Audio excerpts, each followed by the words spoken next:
Hello there, everybody. I'm Mr. Game Pie. Welcome back to Let's Play, the freedom of the planet. Oh, okay, that's a laser. And I have a co-commentator today.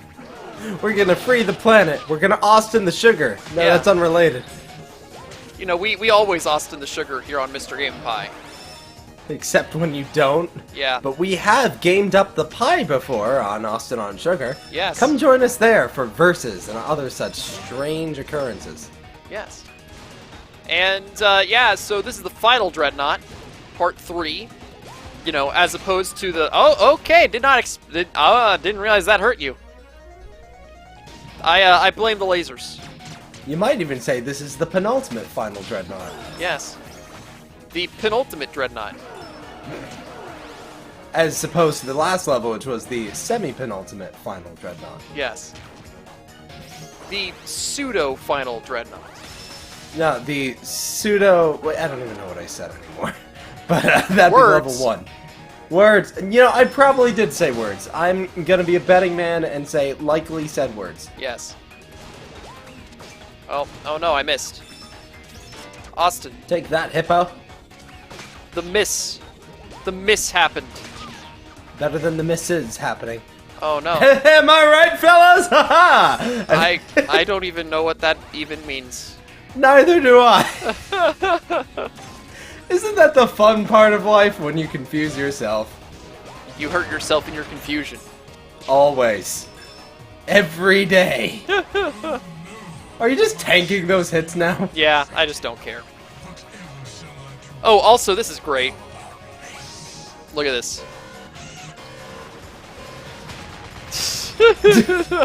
So those lasers are supposed to be really dangerous and really intimidating, but if you're playing as Mila, they're just not. Troops, I seem to have underestimated our target a bit. I'm very concerned now. But yeah, honestly, this level just tries to throw every enemy in the game at you all at once. It gets crazy without actually being hard in the same way that the last level was, or the next level is. I'm a really big fan of this and the next level. They're a great way to finish off the game in my mind, because they're kinda sort of a casting call without being too extreme about it. Yes. But hey, yeah, this game is gonna have so many enemies, and we're just gonna run past them all because honestly, it's just not worth fighting them at this point. I mean, to be fair, I dragon boost past every single one of them normally. Mm-hmm. So yeah, I just wanted to show off the laser thing because it's fun. I like reflecting all those laser blasts back at the, super powerful death laser that's supposed to be really intimidating and frightening. I just like how many cannons he has inside his own ship. Yeah. This guy could give Bowser a run for his money. Yeah, or Propeller Knight. Well, that is true. I would like to believe Propeller Knight is a reference to something, though I can't put my finger on it. It's a mystery. Oh no, lasers. You can't deflect those, right? No, you cannot. It's sad. Okay. I'm disappointed. Something about using a laser that big for your own nefarious purposes would be super fun. Oh yeah. Please just let me pass, thank you. You shall not pass! And then we just wait, and there we go, now we can move. Oh no! Also- You passed! Oh man, there's those jumping guys. So this is the first time that we're seeing those giant jumping guys with the spikes on their heads in Mila's game. But in Lilac's game, you have already seen those guys, and you have already learned to hate them with a passion. And yet, none of the trap hideout enemies come back for this stage. It Yeah. really does feel like they built the game for Lilac first, and then built the other characters in an "oh yeah" moment. Yeah. Which, I'm only kind of bitter about. It's the same reason why that boss in Fortune Knight that isn't really a boss because you fight him as a mini boss later. It's kind of like if that Bat dude from Trap Hideout also happened to be the Act 1 boss. It doesn't make a lot of sense to me. Also, I really like these speed up things here. They're a lot of fun. I mean, they're just the chemical plant things with a different skin, but they do feel unique to this game. Which is nice. Because they speed you up, and you have a little blue afterglow effect, and then you just run really fast. Alright, so one thing, this game is different from Sonic in a couple ways, obviously. One is the fact that you have a health bar. And, you know, obviously Sonic has rings because it allows the developers to create fast gameplay. Also, normally there's a boss here. Normally you fight Mila here as a giant mutant monster. But we're playing as Mila. So It's cute. We don't get a boss. And we just move on. And it's a very emotional, dramatic moment where you see your player character of choice as Lilac or Carol be really emotionally distraught about having to beat up Mila, and she's in this catatonic state. And then we're playing as Mila, so none of that happens. just nothing happens. Although it seems like in Mila's story that never got fully released, Carol was going to get, like, blindsided by Brevon, and so she was going to be the one in the coma. But That's cool. yeah, but that didn't happen because Mila's story never got fully released, so didn't get to see that. There's also the fact that she doesn't quite have the same kind of boost maneuver that the other two characters do. I mean, granted, it loses a bit of its heartfeltedness when your character just sprouts a motorcycle out of emotional fury. But Yes. with that said, I do like the idea of them actually using their moves to convey emotion, if that makes any sense. Whereas, again, Mila would probably just run. Yeah. Or maybe would do that backwards boosty thing with the green stuff, and I'm not exactly sure how emotionally charged that would be. I mean, with the speed you can get off of that thing, apparently, that'd be pretty emotionally charged. This is true. It would also be very cube charged. Because you would charge a cube. Oh no, I did it. I actually sang the cube theme. I'm so sorry. That's it, we'll redo this part. No one will know. No, it's okay. You can sing the cube theme. I can't, actually. It goes too fast, and the slap bass is too intense. That's not actually a slap bass. Oh no, I provided misinformation! Restart the part! But, yeah, so I was talking about the Sonic gameplay mechanics. He has rings. So as a result, the game designers can just make things go really fast, because if you get hit, it doesn't really matter. You can just pick up your rings again. But in this game, where you have a health bar and fairly limited health pickups at that, they operate this mechanic in a different way, because basically, enemies can only hurt you if they're actively attacking. There's very little passive damage in this game. Only enemies that like have spikes protruding out of them will actually passively damage you. And even then, that's limited. Those giant blue hopping guys, I'm pretty sure you have to jump on top of them in order for their spikes to hurt you. Otherwise, it's just them falling on you that does all the damage. Yeah, basically. So, you know, it's a very interesting way to handle that problem, I'd say. That said, in return, you don't really do passive damage to enemies either. You also have to be actively attacking people. I mean, I do find the idea of touch damage silly in games, and giving Sonic his own form of touch damage just means that any character boss has to involve a bouncing off of each other mechanic. Like Sonic versus Knuckles, Sonic versus Blaze, it's all just about, like, bounding off each other, which looks a little silly. Again, don't have a problem with it in Sonic, but touch damage has never been something I'm fond of. That might be another reason why Sonic Unleashed is my favorite Sonic game in a lot of ways, because it's one of the only games not to have touch damage. Now, personally, I really like the way that the Kirby series handles it. Because Kirby also deals collision damage to enemies. In fact, Really? yeah, if you run into an enemy, you get hurt, but the enemy dies. Oh, that's right!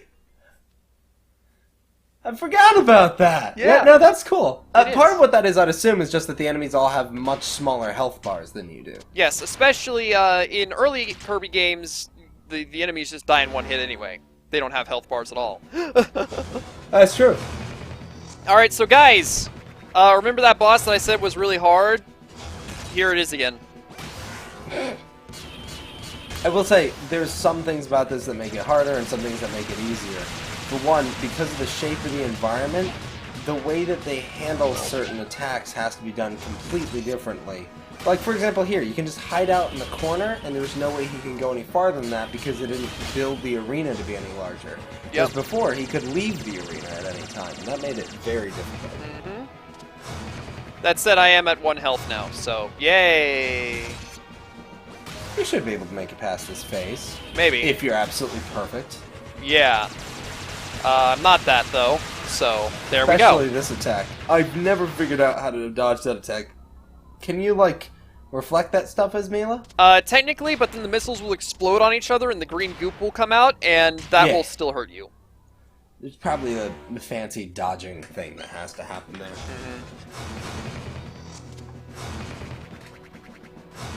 Alright, so let's try this again. Although, honestly, this is the only hard part of the final boss battle. See, you say that, but I still need to see this in action. Yes, you do. And you will. Oh dear.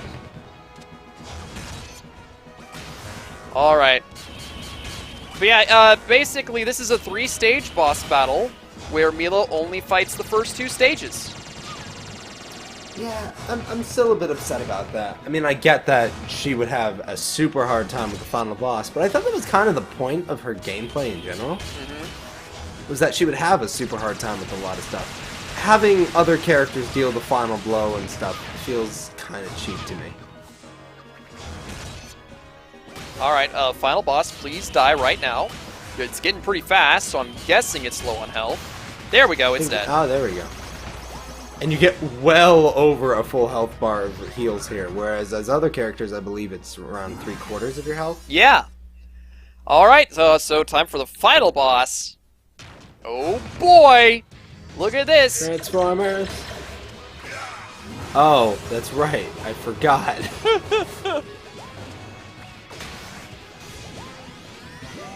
Yeah, you can deflect, like, a lot of the stuff that he does here. Yeah, this would have been really fun as like a you feel empowered, and then you fight a boss that's legitimately hard after. Yeah. Call me crazy, but I would love to have fought the 3rd form of Brevon here. Maybe there's a way to hack that in. Maybe. I mean, people can hack in the other playable characters, so... That's true. Well, I mean, that also was actually released. And there we go, that was it. That was the first try, and I did it. Why did you even get health after that guy? I mean, dude, I don't know. But yeah, that's it. Normally, Brevon, he breaks out of the giant robot and fights you directly in hand-to-hand combat. And it's really intense and cool, and Mila doesn't fight him. Oh, I got the speedrunner. Cool. So yeah, guys, that's Freedom Planet as Mila. The thing explodes, and we saved the day. Oh Look no! at all the sparklies! The whatever stone was destroyed. The Kingdom Stone. Yeah, that's it. The Kingdom Stone. And so yeah, nobody has energy anymore. Except everyone has energy because reasons. Yeah. So you know, normally this is the cutscene that normally happens with the other characters. Mila was knocked out whenever she was mutated and beaten up, but she's okay. She's alive. Although normally in Mila's actual story, Carol would be there because, as previously mentioned, Carol was beaten up and stuff. And oh boy, the Kingdom Stone was actually not destroyed. It mutated into a new form that'll give everybody energy. Yay! Oh no! It mutated into communism! And here's a place that we didn't see, with a character that we didn't see because we ignored the story. Actually, there's a couple characters we didn't see here. Yeah, I guess we didn't see General Gog either. Is that his name? Yeah. And look, there's the eyeball things that are apparently evil. Because they're just taking out the rest of Brevon's, you know, forces that have been scattered around. And there's the leader of that one place that we didn't really get a level in, actually. He does have an amazing voice. I hope they brought that guy back for the next game, too. Yeah, they that'd be just good. need to give him a better microphone. Mm-hmm. A better microphone and a better role in the plot. Yeah, you know... Next playable character! That one dude who I don't think got a name! I also love the fact that since the king got killed right away, they just show his little armor corp thing. Yeah. Oh boy, it's the Oh, Royal Magister. That's He it. seriously doesn't have a name. He's just the Royal Magister. Yeah. And there's the dragon, and the cat girl, and the snake guy. By the way, one thing about Serpentine is that apparently, you know, he has the robot arms and stuff. And apparently those arms make him go crazy. Like, that's why he's evil. What? Yeah, basically Lord Brevon corrupted him with the metal arms. What? That's his... Oh yeah, there's Bird Officer. And there's Mayor Zhao. He's really great. I don't even remember where the Rogue Warrior fits into the plot. But there's the dragon dude. Yeah. That's why Lilac looks alright. But yeah, basically that's just a scene of Brevon is invading a place, and the Rogue Warrior is saying, "Oh man, you'll never succeed." And Brevon's like, "Nah, I'll succeed." Oh. I seriously don't remember that at all. Yeah, it's okay. Oops. It wasn't very important anyway. Okay, just making sure. But yeah, I mean, for all the riffing we've done about things, I really do enjoy this game. I think it's really fun. I really like playing as Mila. There's some other characters that I also like playing as. Austin can't see the credits anymore, but it doesn't matter. I've said it before, I'll say it again, this is the game that made me no longer be a Sonic fan, because this showed me how I could enjoy senses of exhilaration, accomplishment, achievement, catharsis, etc., with a little bit of speed, but a lot of other things, too. And Sonic just doesn't do it for me the way a game like this does, just as long as you're not playing as Mila. Well, I hope, So, I mean- Austin, I hope that I've taught you how to play as Mila. You can hold the boxes and they reflect things? Honestly, that alone is going to make the entire playthrough so much easier for me. Yeah. I'll still die a million times. I'm terrible at her reflection stuff because I don't think when I play games. I only, like, do when I play games. Yeah. So Lilac's all about doing. Carol's about strategizing, which to me comes second nature with the doing. But Mila makes me think, and I don't think good. Oh no. Yeah, Look at all them deaths. 1, 1, 1, 2, 1, 3. Died Oh, so man. many times. 5. How could you? Oh look, there's Propeller Knight. 0. Oh, 8. look, there's Oh not yeah, that's Propeller the Knight. hardest part of the game. 2. 1. I had 1 death in the final level. It was because of the dumb spaceship thing that I'm terrible at fighting. Ah, I'll have to show you one day the strategies involved in that. I mean, I only died once, so... Yes, but that's far too many. You died 25 times in total. Do it. Anyway, So guys, Uh, that's it! I've been Mr. Game Pie.